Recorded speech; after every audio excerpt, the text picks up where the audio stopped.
my favorite cool. times of year. It's a cool little time of year. Most people categorize Halloween into 1 month rather than 3 months. So it's nice, short, and sweet. You got to get it while it's good, kind of thing. You value it a little bit more, I'd say. Definitely, yeah. I watched a lot of films for the first time this month, and so I got Psycho finally. Got the Nice. original Psycho out of the way. I actually thought the first half of the film was better than the second half.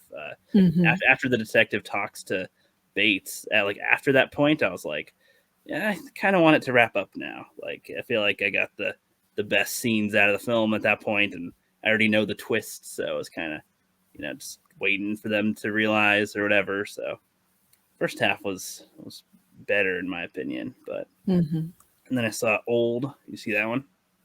I haven't seen that one. I've heard of it, but I haven't seen it.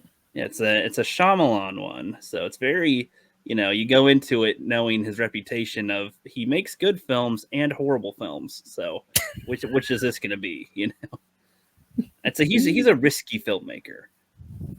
Yes, you never quite know what you're going to get. Some of these films are actually really good. I liked Signs, even though a lot of people didn't like that. And what was the other one liked? Split? Unbreakable and Split and Unbreakable. Glass. Yeah. Those were like his little trilogy of pretty good ones. Yeah. He's made something else that I think was all right, but then he's made like The Last Airbender. He's made what was it, Lady in the Water or something? Yeah, that one was Village weird. or The Devil, and all these weird ones. Like if the jelly toast is right side up, then the devil's here or something. It's like what? So he's a mixed bag, but Old was fine. It's not my flavor of film, but it was interesting. I'll say that. Yes, and Halloween Ends is coming out, and I reviewed the previous one, so I'll review this one as well, even though I'm not particularly looking forward to it. Oh yeah, I couldn't get into the Halloween films, to be honest. I haven't checked all of them out, but like after the first one, I'm like, I mean, that's usually referenced as the best one, and Yes, it is. Yeah. I just, to me, I don't know, man. Like just classic slasher like that, just to me doesn't get me. I prefer, in a weird way, like the Leprechaun ones. The more kind of campy, out there ones, yeah. A little, because, well, at least that character wasn't just, oh, I'm just going to kill you all. It's like, you have me gold, you have me pipe, you have me shielding, you have whatever. I'm trying to get it. You just give it to me. You might only lose a hand, but I'll let you live. It's all good. We'll be broke.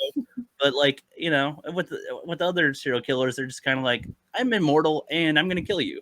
And I'm like, See, that's why I always love Freddy Krueger, because he's got that kind of he's the killer, but he's also you kind of root for him because he's a charismatic character. He's the most interesting of the classic serial killer ones, slasher killers, I would say, because he's also like in your mind. So that's far different than he's just chasing you. It's like you have to mentally like work around your fear that he's totally nipping at.